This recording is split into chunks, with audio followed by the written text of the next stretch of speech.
మీరు ఇంత గ్రౌండ్ రియాలిటీలో ఉండి చాలామంది సివిలియన్స్ ఎఫెక్ట్ అయింది కూడా చూశారు. అలానే ఆర్మీ ఎవరైతే జవాన్స్ ఉంటారో, మీ తోటి కొలీగ్స్ ఉంటారో, వీళ్ళని కూడా ఎఫెక్ట్ అయ్యారు చూశారు. ఈ ప్రాబ్లం అనేది మీరు ఆర్మీలో జాయిన్ కాకముందు నుంచి కూడా చూస్తున్నారు. ఇదైతే 1999 నుంచి చూస్తున్నాం అండి. కార్గిల్లో కూడా జరిగింది. కార్గిల్ నుంచి చూస్తున్నారు. అందుకోసం అంటున్నాను నేను, ఒక్క 5 నిమిషాలు అన్నీ పక్కన పెట్టండి.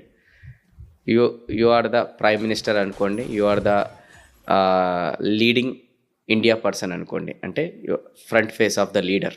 ఓకే, మీ దగ్గర అన్ని పవర్స్ ఉన్నాయని అనుకుందాం. మీ మనసులో ఎప్పటి నుంచో అనిపిస్తుంది, నాకే కనుక ఈ అన్ని పవర్స్ వస్తే నేను ఏం చేస్తానని. సో అట్లా మీకే అన్ని పవర్స్ ఇప్పుడు వచ్చినాయి. సో మీరు ఇప్పుడు ఇప్పటి వరకు జరిగిన ఇన్సిడెంట్ని దృష్టిలో పెట్టుకొని ఎలాంటి స్టెప్స్ అనేది తీసుకుంటారు, ఏం చేస్తారు? చూడండి, every power comes with a responsibility.